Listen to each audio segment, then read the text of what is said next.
Olá, meu nome é Maurício Hernandes e hoje vamos tratar de um tema de muita dificuldade em processos dessa natureza, que é a documentação necessária na recuperação judicial.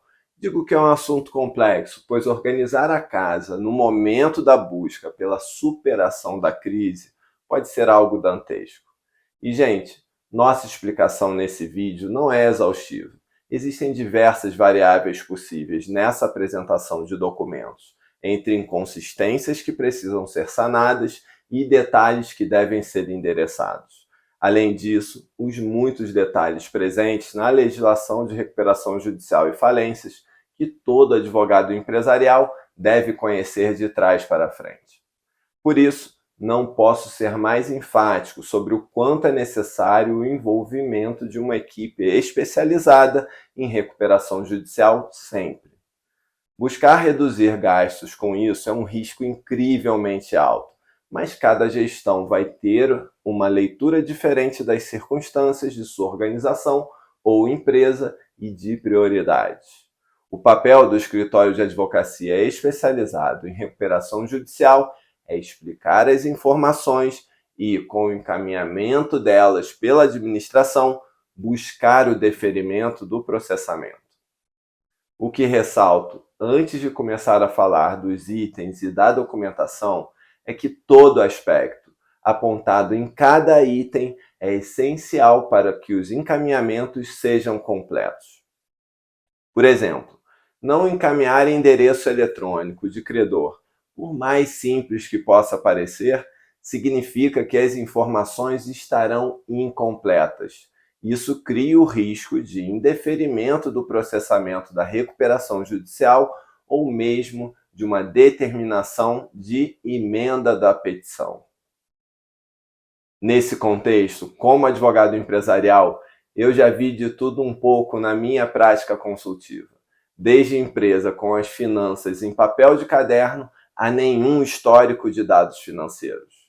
Um bom amigo me falou que nem toda organização que possui os dados financeiros desorganizados tem fraude, mas toda organização envolvida em fraudes possui os dados financeiros desorganizados.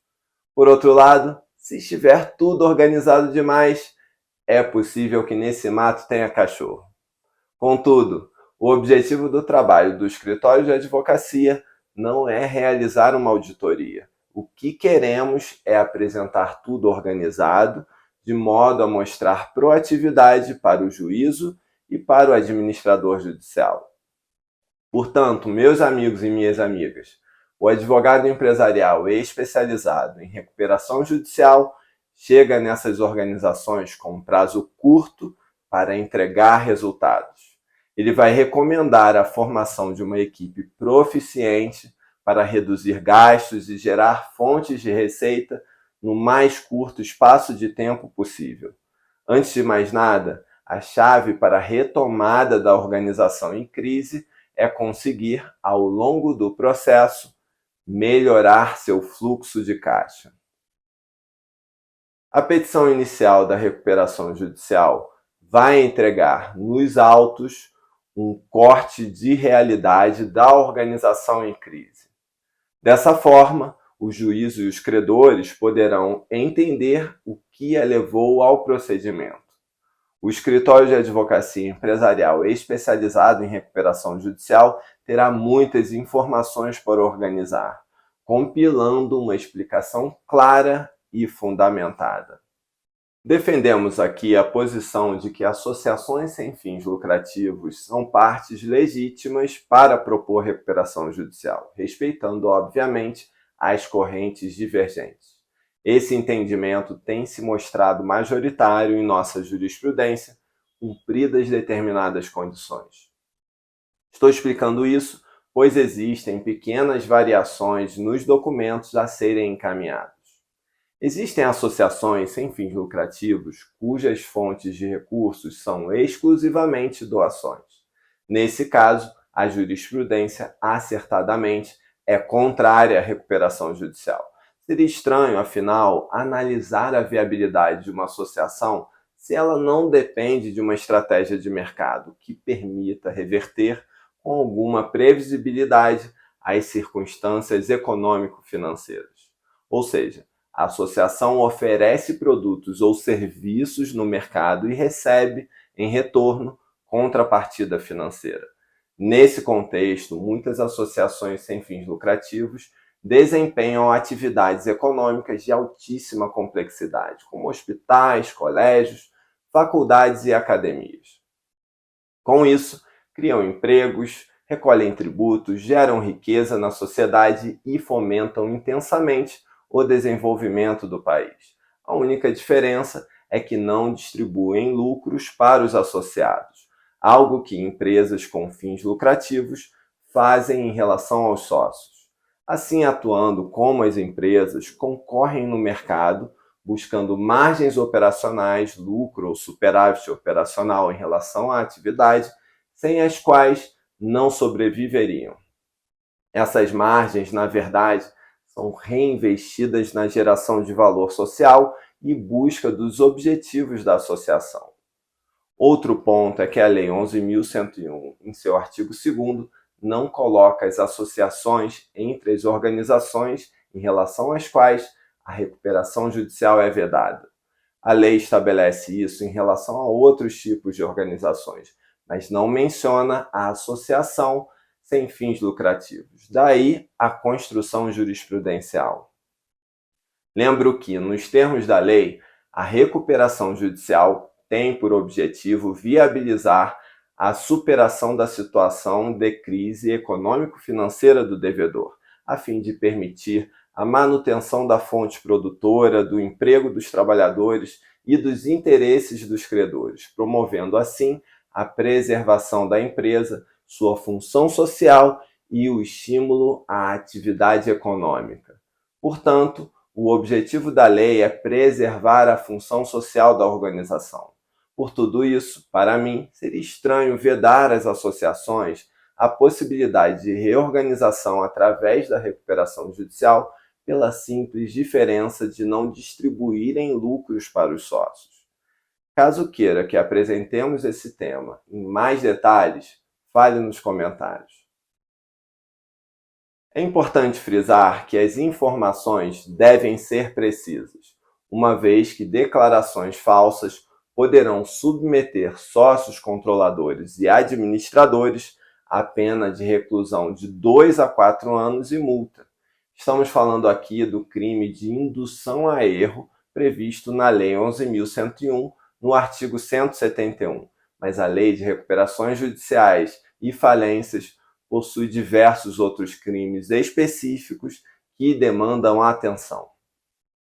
O escritório de advocacia empresarial especializado em recuperação judicial vai informar seus clientes desses riscos e buscar recomendar as condutas mais adequadas em cada situação, sempre.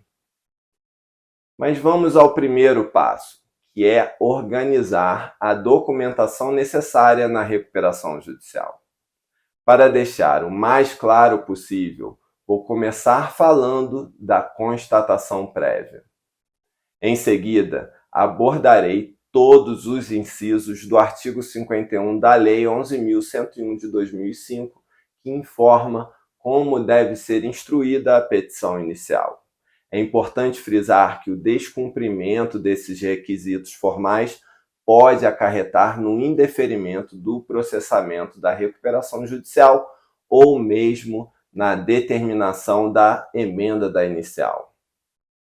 Além disso, não deixe de checar a plataforma da Hernandes Pérez Advocacia Empresarial para ter acesso ao tema com detalhes, pois o vídeo não fala de tudo. Gente, eu sou advogado, o que quer dizer que tudo tem parênteses e notas de rodapé.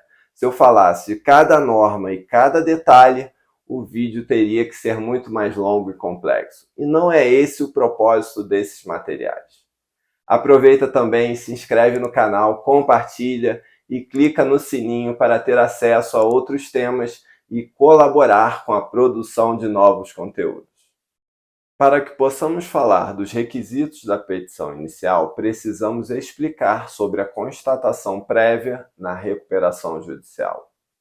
A constatação prévia é a etapa procedimental que avalia as condições de funcionamento da empresa e a regularidade da documentação apresentada.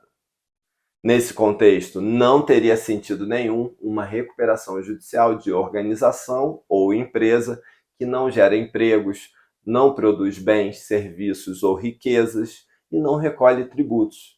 Digamos, por exemplo, que estamos falando de uma pessoa jurídica que, na verdade, é uma pirâmide financeira e que deu seu último suspiro de fraude.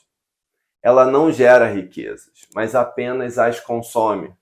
Se for identificada a ausência de capacidade da requerente, a petição inicial da recuperação judicial deve ser indeferida com extinção do processo sem resolução do mérito. O deferimento do procedimento nessas condições acabaria por permitir o uso do Instituto para fraudar direitos de credores sem os benefícios sociais protegidos pela Lei 11.101 de 2005. Por outro lado, a constatação prévia não deve realizar uma análise de viabilidade, sendo inviável, portanto, o indeferimento do processamento da recuperação judicial por inviabilidade econômica. Isso ocorre, pois tal decisão competirá exclusivamente aos credores da empresa ou associação recuperanda. A exposição das causas concretas da situação patrimonial do devedor e das razões da crise econômico-financeira é a explicação das circunstâncias que levaram a empresa ao endividamento. Antes de tudo, quando um escritório de advocacia empresarial vai auxiliar na reestruturação de passivos de uma organização, um dos primeiros passos é identificar as causas da crise. Afinal, como as dívidas se formaram? Uma organização, seja empresarial ou não, assume dívidas que não consegue pagar pelas mais variadas razões. Entender a raiz do problema é o primeiro passo para projetar e também avaliar uma solução, por sua vez formalizada no plano de recuperação judicial. Uma empresa ou associação pode ser economicamente sólida, tendo atuado por muitas décadas com bons resultados, mas se encontrar em dificuldades financeiras. Por exemplo, ela pode ter um vasto patrimônio, igual ou superior aos passivos existentes, mas se encontrar em uma situação de falta de liquidez. Com base nas circunstâncias que forem apresentadas, os credores vão ler o plano e decidir se ele é ou não viável. Então, até que ponto o desconto estabelecido e o prazo de pagamento são aceitáveis, dentro das circunstâncias explicadas na petição inicial. Se entenderem que não acham viável o cumprimento, por exemplo, poderão rejeitar o plano e apresentar um plano alternativo de recuperação judicial. Vou falar das demonstrações contábeis dos 3 últimos exercícios levantadas especialmente para instruir o pedido de recuperação judicial. É importante frisar que, caso a organização ou empresa possua apenas 2 anos de funcionamento, ela já pode propor recuperação judicial. No entanto, obviamente, não conseguirá apresentar 3 anos de demonstrações contábeis, o que não tem problema. Além disso, precisará apresentar algumas demonstrações produzidas especificamente para o procedimento. Essas demonstrações representarão o mapa do histórico financeiro da organização empresarial e deverão ser confeccionadas com estrita observância da legislação societária aplicável e compostas de alguns documentos específicos.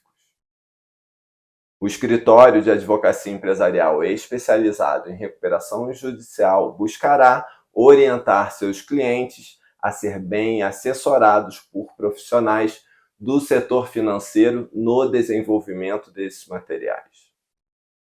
O balanço patrimonial, ou BP, é um relatório contábil que avalia a estrutura patrimonial e financeira de uma organização ao final de um período. No caso, esse período será o do exercício social. Deverão ser apresentados os balanços patrimoniais dos 3 últimos exercícios sociais, caso a empresa ou associação exista por 3 anos. A demonstração de resultados acumulados pode ser observada na ADL-PA, que é a demonstração de lucros ou prejuízos acumulados. Demonstrações dos 3 últimos exercícios deverão ser anexadas à petição inicial da recuperação judicial. Esse relatório contábil apresenta as variações ocorridas no saldo da conta de lucros ou prejuízos acumulados durante o exercício social da empresa.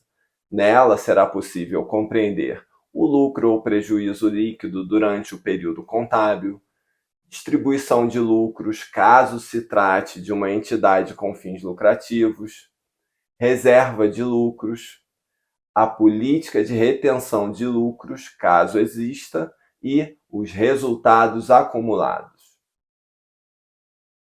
A demonstração do resultado desde o último exercício social vai basicamente apresentar uma parcial de demonstração de resultados de um exercício social ainda não encerrado. Nesse contexto, vai ser um relatório contábil de demonstração de resultado refletindo o período a partir do último exercício social até a propositura da recuperação judicial. O relatório gerencial de fluxo de caixa e de sua projeção são elementos essenciais para a compreensão das dinâmicas financeiras da organização. Nesse contexto, a demonstração de fluxo de caixa, o DFC, é um relatório contábil que evidencia movimentações ocorridas no caixa ou equivalentes de caixa da empresa. Por outro lado, a projeção de fluxo de caixa estará voltada para os cenários futuros da organização ou empresa, permitindo antever possíveis movimentos. Esses dados envolverão, por exemplo, parcelamentos existentes, tanto em termos de entrada quanto de saída de caixa. O escritório de advocacia empresarial especializado em recuperação judicial terá profissionais com excelente compreensão dos dados apresentados. As projeções financeiras, em geral, vão apresentar cenários conservadores de evolução do fluxo de caixa de forma a fornecer segurança do pagamento dos credores. Outra informação essencial é a descrição das sociedades de eventual grupo societário de fato ou de direito. A descrição pode ser sucinta, mas deverá conter dados suficientes para identificar formalmente as pessoas jurídicas envolvidas no grupo. Além disso, é necessário descrever o funcionamento delas, bem como a situação econômico-financeira atual. Certamente, um dos elementos mais trabalhosos a preparar para a petição inicial da recuperação judicial é a relação nominal completa dos credores, inclusive aqueles por obrigação de fazer ou de dar. Essa relação deverá incluir a indicação do endereço físico e eletrônico de cada credor, a natureza do crédito, sua classificação e o valor atualizado do crédito, discriminando sua origem, o regime dos respectivos vencimentos e a indicação dos registros contábeis de cada transação pendente.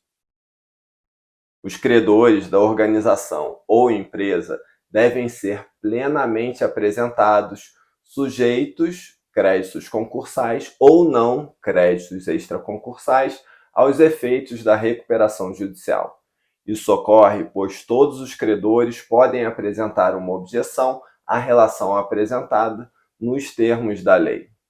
É muito comum que a empresa ou associação já possua diferentes representações jurídicas de diferentes escritórios, cada qual especializado em uma área específica, como trabalhista e tributária.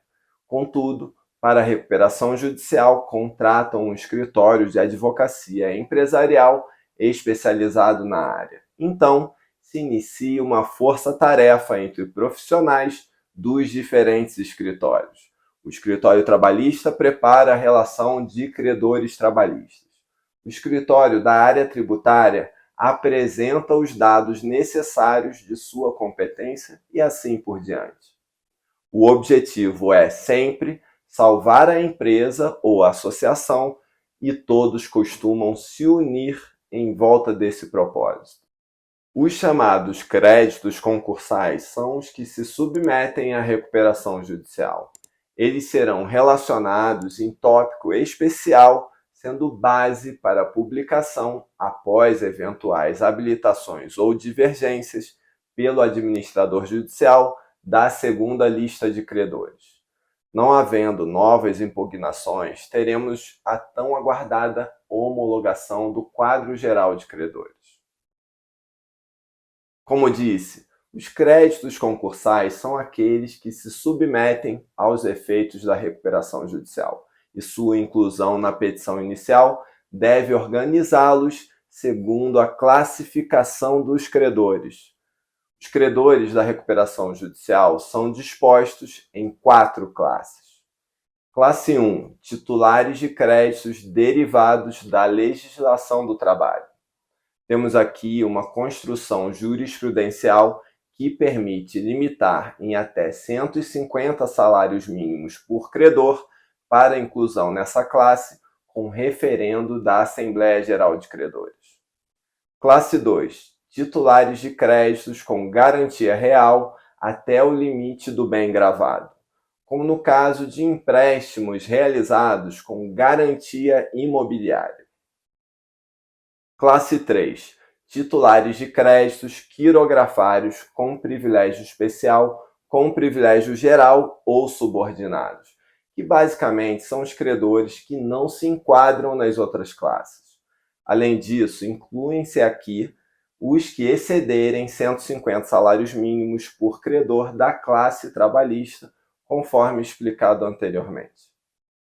Classe 4. Titulares de créditos enquadrados como microempresa ou empresa de pequeno porte, de forma que seus credores são microempresas ou empresas de pequeno porte. Existem alguns créditos que são chamados de extraconcursais. Isso quer dizer que não se submeterão aos efeitos da recuperação judicial, sendo pagos com preferência a quaisquer outros que se submetam a ela. Esses créditos deverão ser enumerados em um documento e anexados à petição, muito embora não concorram com os demais, e por isso são chamados extraconcursais.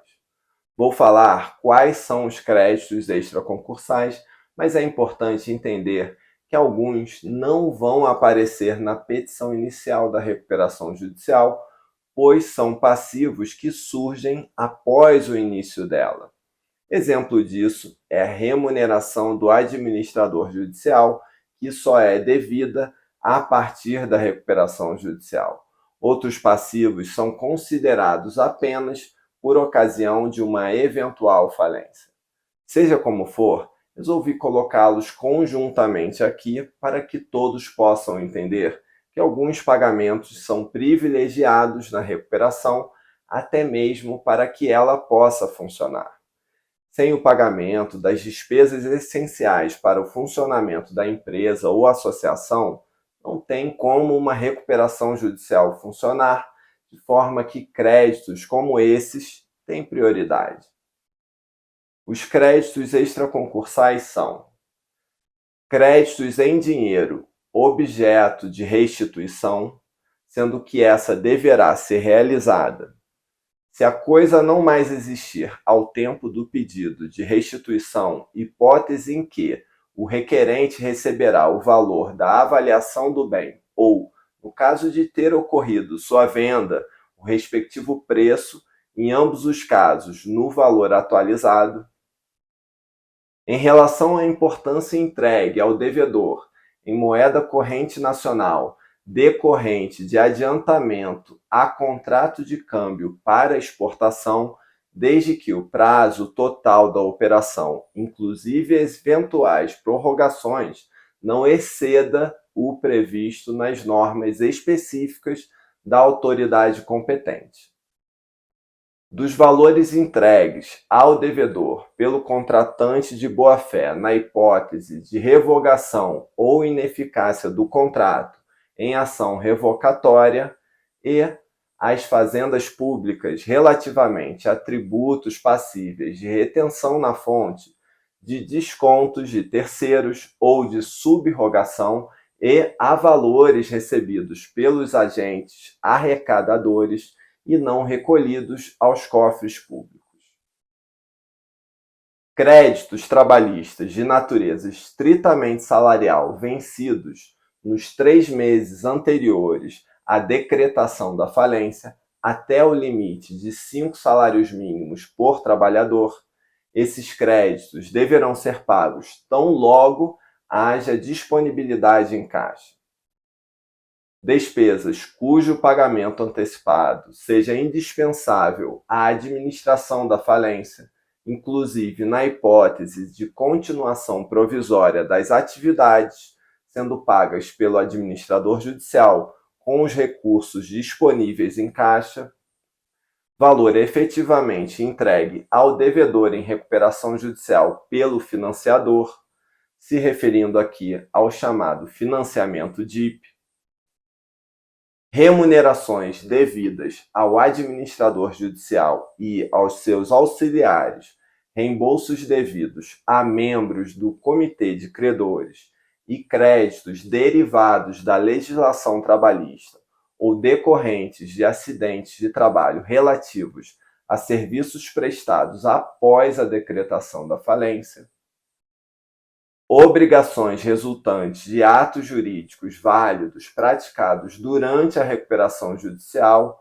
ou após a decretação de falência, quantias fornecidas à massa falida pelos credores, despesas com arrecadação, administração, realização do ativo, distribuição do seu produto e custas do processo de falência, custas judiciais relativas às ações e às execuções em que a massa falida tenha sido vencida, tributos relativos a fatos geradores ocorridos após a decretação da falência, respeitada a ordem estabelecida no artigo 83, conforme Lei 11.101. Então, como falei, nem todos esses créditos existem no momento da recuperação judicial, mas todos, em tese, não concorrem com os credores submetidos à Lei 11.101 de 2005. A relação integral dos empregados em que constem as respectivas funções, salários, indenizações e outras parcelas a que têm direito, com o correspondente mês de competência e a discriminação dos valores pendentes de pagamento é outra informação que pode ser desafiadora na petição inicial da recuperação judicial. Os pagamentos de funcionários serão conferidos e acompanhados pelo administrador judicial e pelos credores. Por isso, os dados devem ser encaminhados de forma organizada, viabilizando o desempenho dessa função adequadamente. Como sempre digo, a empresa ou a associação em recuperação judicial deve buscar oferecer clareza, sempre, até para demonstrar boa-fé.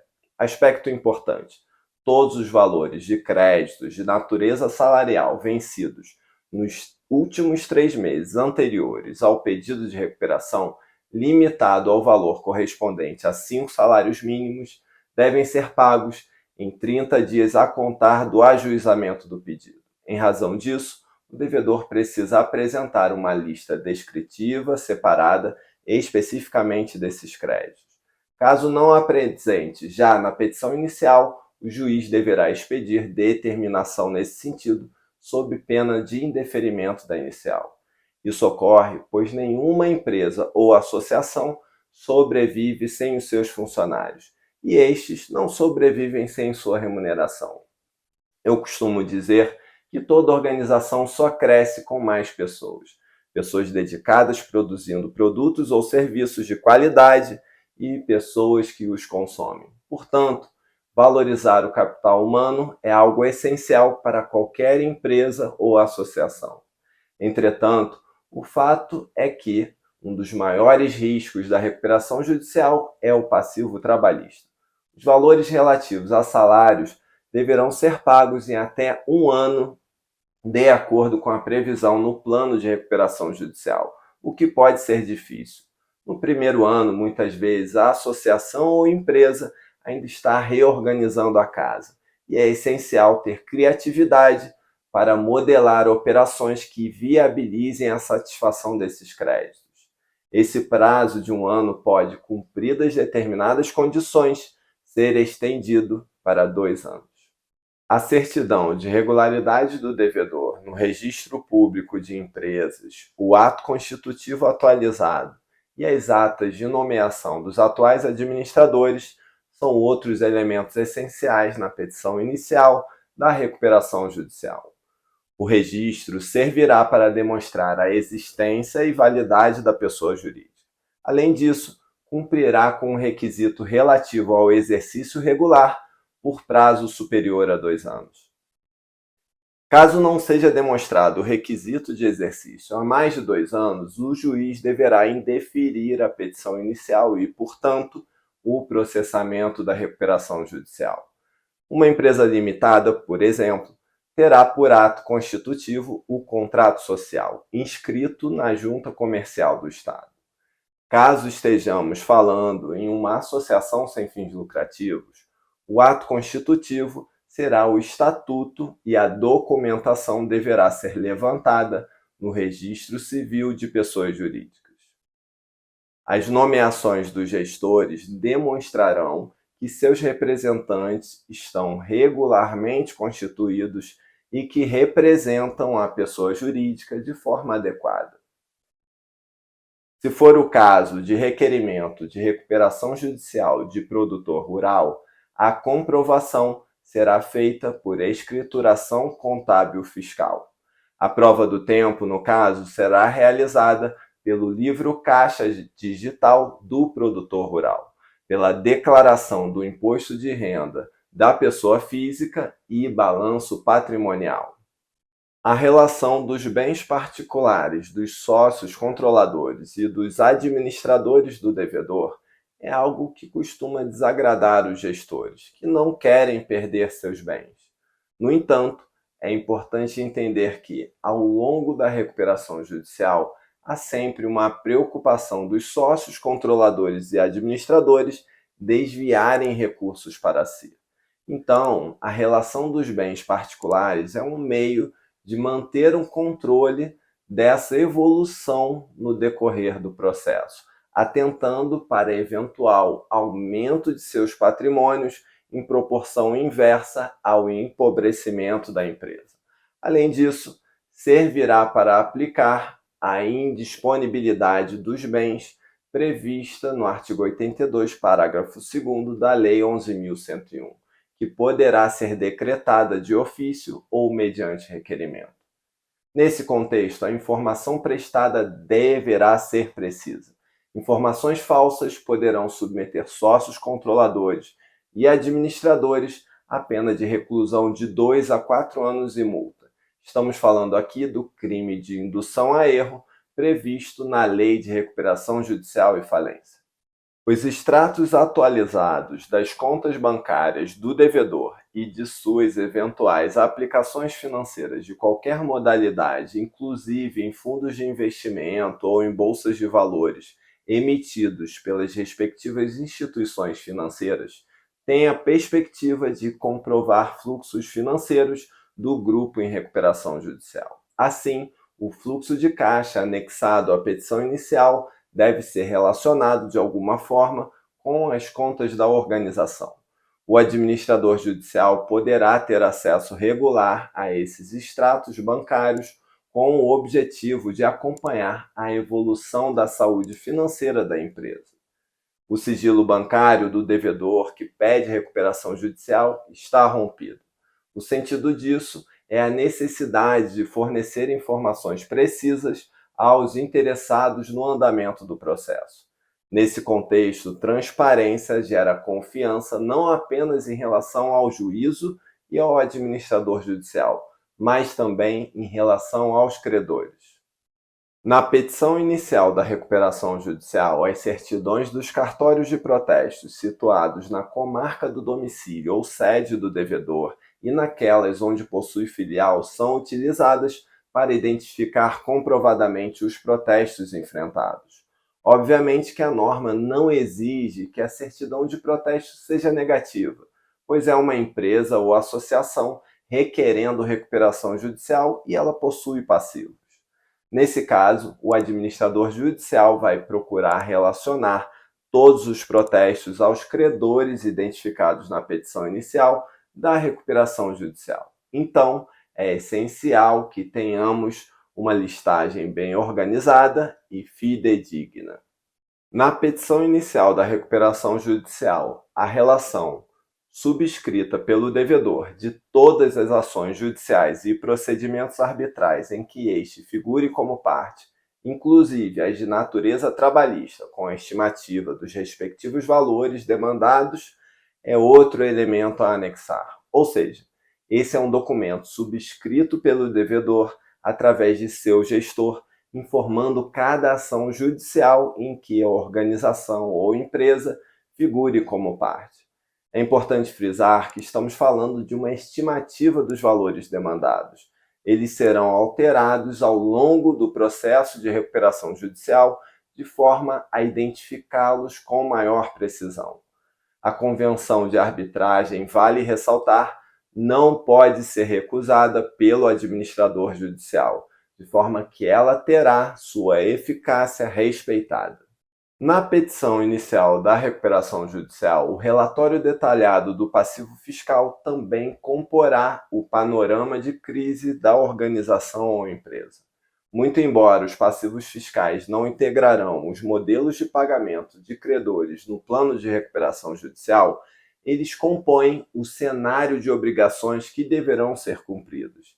Portanto, é importante que a análise de viabilidade da recuperação judicial preveja, dentro das projeções dos fluxos de caixa, um modelo de pagamento dos passivos fiscais. Por isso, devem ser informados na petição inicial, sob pena de não superarem com sucesso a constatação prévia, o que pode resultar no indeferimento do processamento.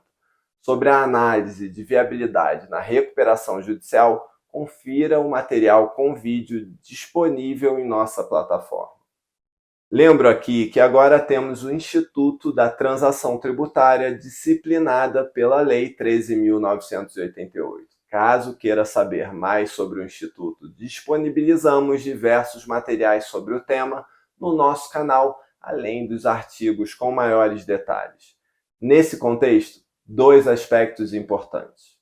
O artigo 31, inciso 2, da Lei 13.988 possibilita a propositura de transação tributária individual aos devedores em recuperação judicial ou extrajudicial.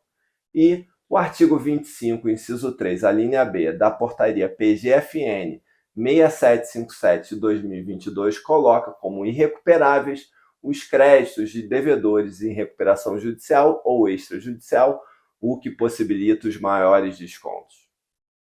A jurisprudência parece apontar para uma pacificação acerca da necessidade de um equacionamento dos passivos fiscais como condição para a homologação do plano de recuperação judicial. A transação tributária é um excelente caminho, por suas reduções expressivas de multas e juros de mora, viabilizando uma reestruturação completa dos passivos. O escritório de advocacia empresarial especializado em transação tributária será importantíssimo no equacionamento de uma estrutura bem projetada que se mostre viável para a empresa ou associação. A relação de bens e direitos integrantes do ativo não circulante, incluídos aqueles não sujeitos à recuperação judicial, acompanhada dos negócios jurídicos celebrados com os credores, de que trata o artigo 49, parágrafo 3º da Lei 11.101, é outra informação a apresentar.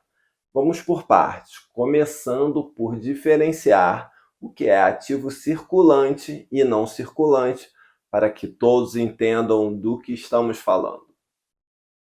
Ativos circulantes são todos aqueles bens ou direitos que a empresa ou organização consegue converter em dinheiro em curto prazo, sendo geralmente considerado um ano fiscal. Ou seja, é um ativo que consegue circular com facilidade, possuindo alta liquidez, sendo bens como matérias-primas, estoque e pagamentos a receber em curto prazo. Ativo não circulante, por oposição, são bens ou direitos que só poderão ser transformados em dinheiro em um prazo mais longo, ou seja, geralmente identificado como mais de um ano fiscal ou 12 meses. Nesse caso, seriam itens como maquinários, marcas, patentes ou imóveis. Os bens que integram o ativo não circulante da empresa ou associação em recuperação judicial não poderão, a princípio, ser vendidos, com exceção dos previamente autorizados por plano de recuperação judicial ou se houver autorização judicial com manifestação prévia do Comitê de Credores. O escritório de advocacia empresarial especializado em recuperação judicial vai conferir cada negócio jurídico e cada informação encaminhada pela empresa ou associação. É importante frisar que os administradores têm a obrigação de apresentar todas as informações com precisão e clareza, sob pena de eventual incursão nos crimes previstos na lei. Gostou desse vídeo sobre a documentação necessária na recuperação judicial, abordando o papel do escritório de advocacia empresarial especializado? Compartilhe e comente o que achou. Gostaria de mais materiais sobre esse tema? Fale também. Tem alguma experiência no caso? Não deixe de falar se não tiver um acordo de confidencialidade. O artigo na íntegra você encontra em nosso blog com referências e citações. O link estará abaixo na descrição desse vídeo. E não deixe de se inscrever no canal e clicar no sininho para ter acesso a outros temas e novos vídeos sobre o direito empresarial e a prática do escritório de advocacia empresarial. Obrigado.